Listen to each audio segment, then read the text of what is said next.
गणपति बप्पा मोरया। कहते हैं कि कोई भी कार्य शुरू करने से पहले श्री गणेश को नमन किया जाता है, जिससे शुरू किए गए कार्य में कोई भी विघ्न न आए और वो काम पूरा हो जाए। महाराष्ट्र राज्य में 8 अति प्राचीन मंदिर भगवान गणेश के 8 शक्तिपीठ कहलाते हैं। इन मंदिरों में विराजित श्री गणेश की प्रतिमाएं स्वयंभू मानी जाती है, यानी यह मूर्तियां मानव निर्मित नहीं बल्कि प्राकृतिक है। इन सभी का विशेष उल्लेख गणेश और मुद्गल पुराण में किया गया है। इन 8 गणेश धामों की यात्रा अष्टविनायक तीर्थ यात्रा के नाम से जानी जाती है। इन पवित्र प्रतिमाओं के प्राप्त होने के क्रम के अनुसार ही अष्टविनायक की यात्रा भी की जाती है। इनका शास्त्रोक्त क्रम इस प्रकार से है। मोरगांव में स्थित मोरेश्वर, सिद्धटेक में विराजमान सिद्धेश्वर, पाली में स्थित बल्लाळेश्वर, महाड़ में विराजमान वरद विनायक, थेऊर में स्थित चिंतामणि, लेण्याद्री में विराजमान गिरिजात्मक, ओझर में स्थित विघ्नेश्वर और रांजणगांव में विराजमान श्री महागणपति। इनमें से 5 विनायक पुणे जिले में हैं, 2 रायगढ़ जिले में हैं और 1 अहमदनगर जिले में है। आइए इन्हीं अष्टविनायकों को दर्शाने वाला प्रसिद्ध श्लोक और उसका अर्थ जानते हैं। स्वस्ति श्री गणनायकं गजमुखं मोरेश्वरं सिद्धिदं बल्लाळं मुरुडे विनायकमहं चिंतामणिं थेवरे लेण्याद्रौ गिरिजात्मज सुवरदं विघ्नेश्वरम् ओझरे ग्रामे रांजण नामके गणपतिं कुर्यात् सदा मंगलम। आइए जानते हैं इसका अर्थ। सबका कल्याण हो। जो गजमुख श्री गणेश का ध्यान करे, जो मोरेश्वर के नाम से मोरगांव में स्थित है, जो सिद्धि विनायक के नाम से सिद्धटेक गांव में स्थित है, जो बल्लाळेश्वर नाम से पाली के पास मुरुड गांव में विराजमान है, जो थेऊर गांव में चिंतामणि नाम से जाने जाते हैं, जो लेण्याद्री में गिरिजात्मक गणपति के नाम से प्रसिद्ध है तथा महाड़ के पास वरद विनायक नाम से विराजमान है, ओझर के पास विघ्नेश्वर नाम से सुशोभित है और रांजणगांव में महागणपति के नाम से विराजमान है, वो श्री गणेश हमेशा सबका मंगल ही करे। इन अष्टविनायक गणपतियों से जुड़ी बहुत सी रोचक कथाएं हैं। आइए अब हम सभी हर एक गणपति के बारे में अधिक जानकारी प्राप्त करते हैं और उनकी कथाएं भी सुनते हैं। अष्टविनायकों में से पहले विनायक है मोरेश्वर, जो मोरगांव में स्थित है। आइए उनकी स्तुति पर एक श्लोक और उसका अर्थ जानते हैं। निजे भूस्वानंद जड़ भरत भूम्या परातरे तुरीयोस्तीरे परम सुख देवता निवाससी मयूराय नाथस्तवमसि अस्ताव संध्याये शिवहारिणी ब्रह्मजनकम। आइए अब उसका अर्थ जानते हैं। हे मोरगांव के भगवान मोरेश्वर, आप तूरी नदी के किनारे स्थित ऋषि जड़ भरत की भूमि में वास करते हैं, जिसे भूस्वानंद भी कहा जाता है। आप जो 3 गुणों से परे हैं, जो स्वयंभू है, जो निराकार है, जो ओंकार सदृश है और जो योग साधना के चौथे और परम स्थिति में सदा रहते हैं, वो मोरेश्वर मेरी प्रार्थना स्वीकार करे। इस मंदिर के द्वार पर शिवजी के वाहन नंदी जी की मूर्ति स्थापित है, जिसका मुंह भगवान गणेश की मूर्ति की ओर है। नंदी की मूर्ति के बारे में यह मान्यता है कि प्राचीन काल में शिवजी और नंदी इस मंदिर क्षेत्र में विश्राम करने के लिए रुके थे, लेकिन बाद में नंदी ने यहाँ से जाने के लिए मना कर दिया। इसी कारण मूर्ति रूप में वे यहीं स्थित है। कहते हैं कि मयूरेश्वर गणेश जी के द्वारा सिंधुरासुर नामक राक्षस का वध इसी स्थान पे किया गया। गणेश जी ने मोर पर सवार होकर सिंधुरासुर से युद्ध करके उसका वध कर दिया। इसी कारण यहाँ पर स्थित गणेश जी को मयूरेश्वर कहा जाता है। ऐसी मान्यता है कि जिस मयूर पर वे सवार हुए थे वो ऋषि कश्यप द्वारा उनकी पत्नी विनीता को वरदान में प्राप्त हुआ था। जब मयूर का जन्म हुआ तब उनका और गणेश जी का झगड़ा हुआ था, जिसे ऋषि पत्नी विनीता ने मिटाया था। तब मयूर ने गणेश जी का वाहन होना पसंद किया और अपने नाम से गणेश जी जाने जाए ऐसा वरदान प्राप्त किया। इसीलिए इस पावन धाम में स्थित गणेश जी को मयूरेश्वर नाम से जाना जाता है। ओम मोरेश्वराय नमः। अष्टविनायकों में से दूसरे हैं सिद्धेश्वर, जो कि सिद्धटेक गांव में विराजमान है। आइए उनकी स्तुति पर एक श्लोक और उसका अर्थ जानते हैं। स्थितो भीमातिरे जगद्वन् कामेन हरिणा विजेतु दैत्यो तचुति मलभावौ कैटभ मधु महाविघ्नर्तेन प्रखर तपस सैत्पदौ गणेश सिद्धिशो गिरिवरपु पंचजनकः। आइए अब उसका अर्थ जानते हैं। भगवान विष्णु जो संकटों से घिरे थे, हजारों वर्षों तक वे मधु और कैटभ नामक राक्षसों से युद्ध कर रहे थे, लेकिन उन पर विजय प्राप्त न कर पाने पर उन्होंने भीमा नदी के किनारे स्थित सिद्धटेक पहाड़ पे घोर तपस्या की और भगवान गणेश जी को प्रसन्न कर सिद्धियां प्राप्त की, जिससे उन्होंने मधु और कैटभ नामक राक्षसों को युद्ध कर मृत्यु के घाट उतार दिया। हे सिद्धेश्वर गणेश, मेरा नमन स्वीकार करो। अष्टविनायकों में से सिर्फ यही एक मूर्ति है जिसकी सूंड बाईं तरफ है।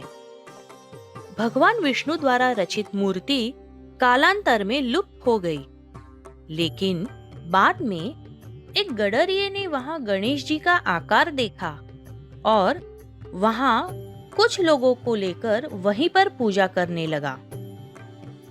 बाद में पेशवाओं के कारकिर्द के दौरान वहां पे मंदिर बांधा गया। क्योंकि भगवान विष्णु को यहाँ पर सिद्धियां प्राप्त हुई, इस पावन धाम में विराजमान गणेश जी का नाम सिद्धेश्वर गणेश पड़ा। ऐसे विघ्न हरने वाले गणपति के शक्तिपीठों के दर्शन पाकर अनेक भक्त अपने संकटों को हरने की प्रार्थना भगवान श्री गणेश से करते हैं। ओम सिद्धेश्वराय नमः। अष्टविनायकों में से तीसरे विनायक है श्री बल्लाळेश्वर, जो पाली गांव में स्थित है। उनकी स्तुति पर एक श्लोक प्रसिद्ध है। आइए उसे सुनते हैं और उसका अर्थ जानते हैं। वेदो संस्तुतो वैभवो गजमुखो भक्ताभिमानी यो बल्लाळेरख्या सुभक्त पालनरात् ख्यात सदा तिष्ठति क्षेत्रे पालिपुरे यथा कृतयुगे चास्मिता लौकिके भक्तिर्भाविते मूर्तिमान गणपतिं सिद्धेश्वरं तं भजे। आइए इसका अर्थ जानते हैं। मैं गणपति को नमन करता हूँ, जो गजमुख है, जिनकी वेदों में स्तुति की गई है, जो उनके अनन्य साधारण भक्त यानी बल्लाळ के नाम से जाने जाते हैं, जो भक्त की रक्षा करते हैं और जो कृत युग से पाली में विराजमान है। भगवान श्री गणेश के बल्लाळेश्वर नाम के पीछे एक रोचक कथा है। आइए उसे सुनते हैं। प्राचीन काल में बल्लाळ नामक लड़का गणेश जी का परम भक्त था। उसके पिता का नाम कल्याण था और वो व्यापारी थे, और उसकी माता का नाम इंदुमती था। वो प्रतिदिन अपने मित्रों के साथ वन में जाकर गणेश जी का भजन पूजन करता था। उसके मित्रों के माता पिताओं ने बल्लाळ के पिता से शिकायत की कि बल्लाळ हमारे बच्चों को बिगाड़ रहा है।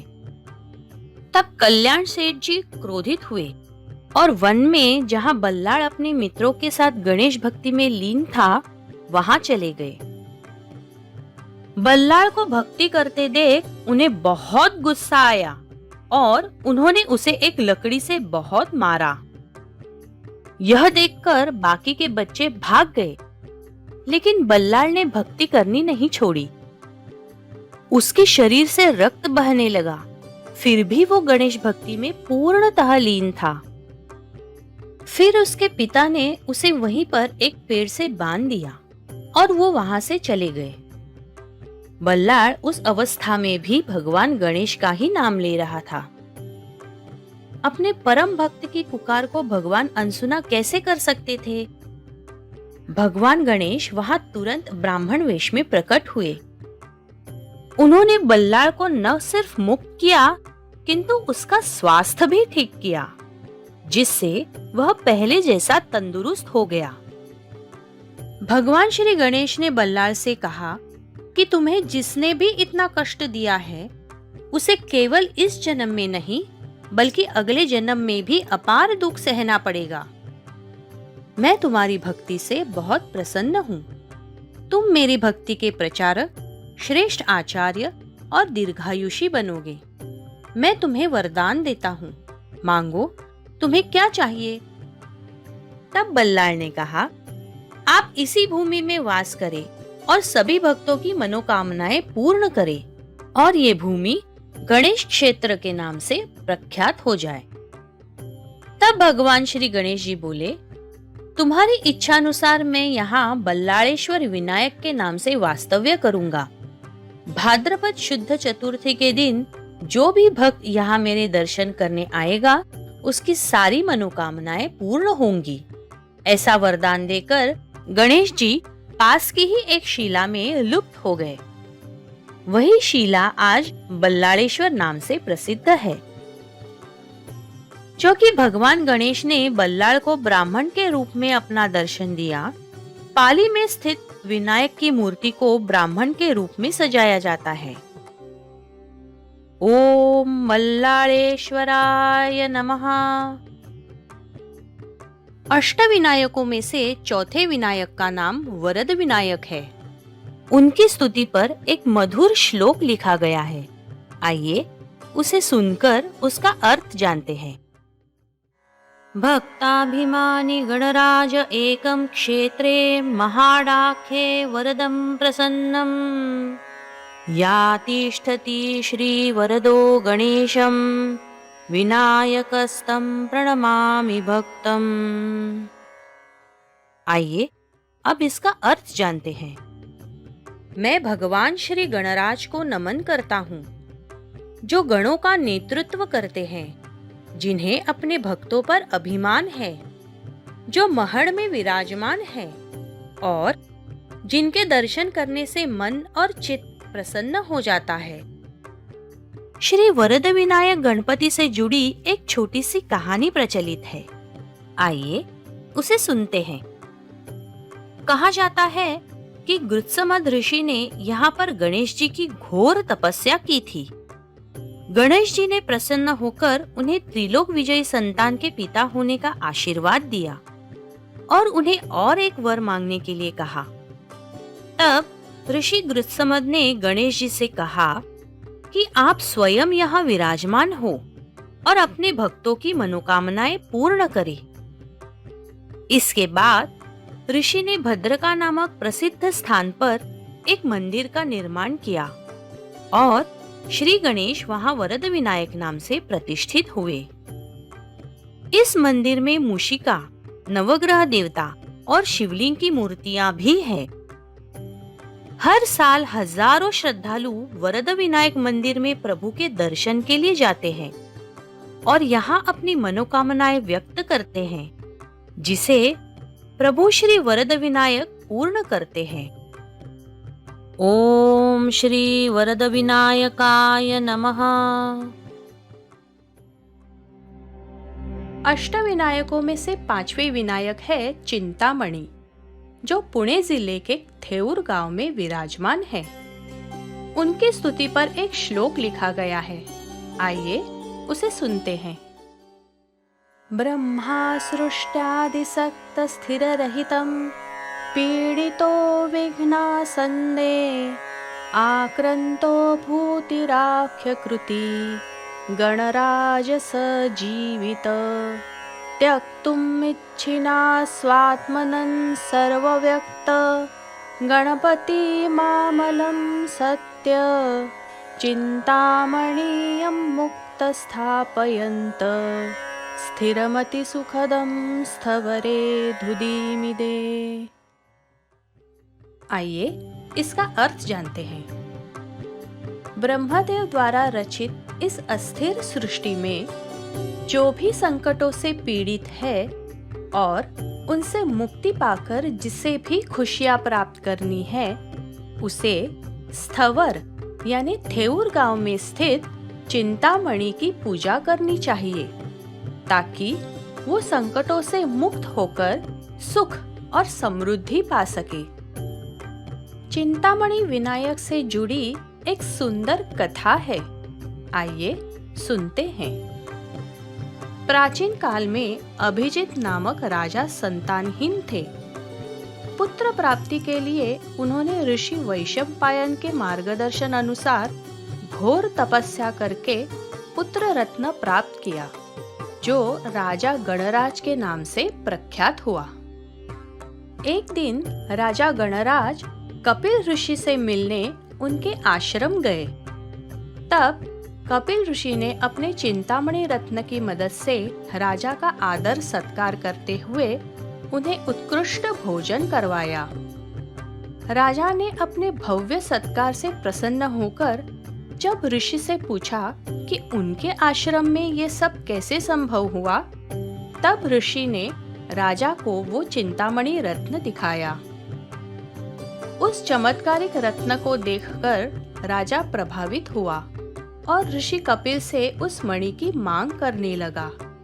तब ऋषि ने राजा को मणि देने से साफ इनकार कर दिया।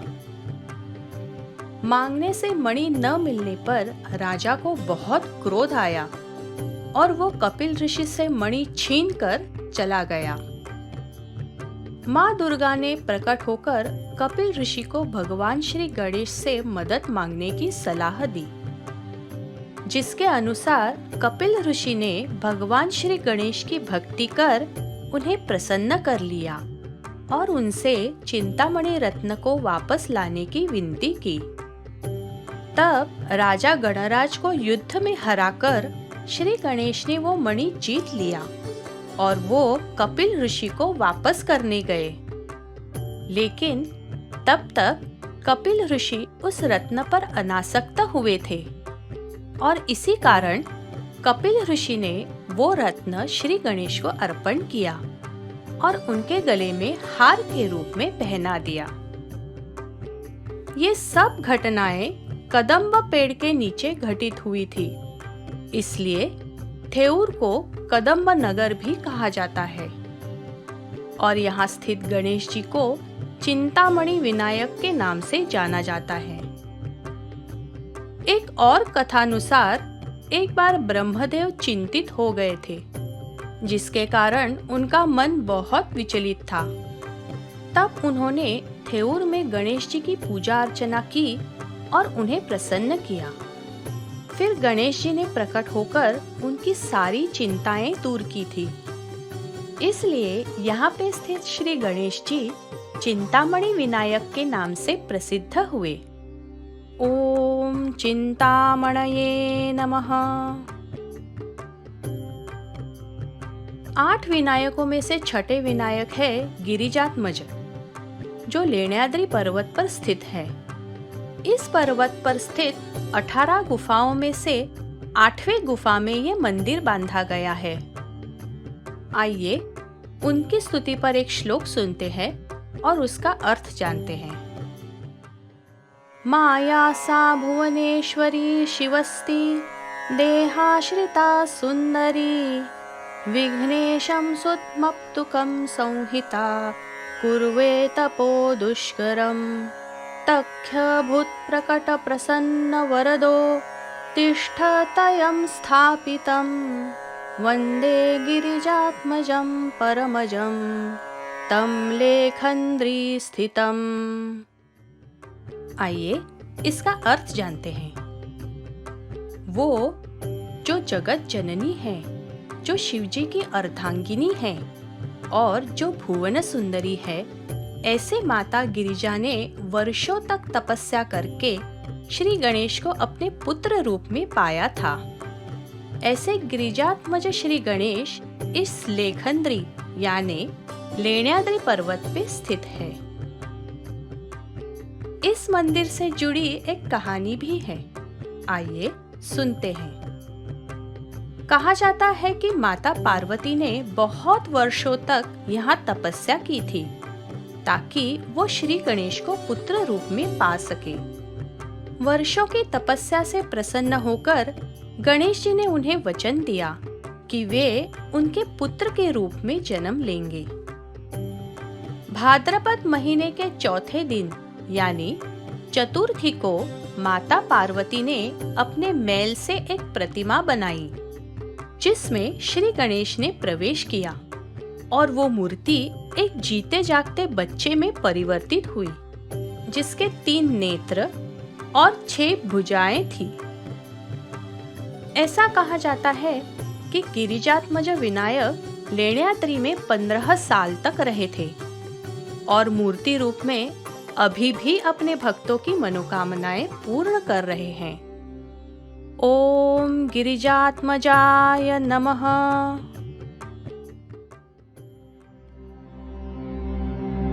अष्टविनायकों में से 7वें विनायक ओझर में स्थित विघ्नेश्वर है। उनसे जुड़ा एक बहुत ही मधुर श्लोक है, आइए उसे सुनकर उसका अर्थ जानते हैं।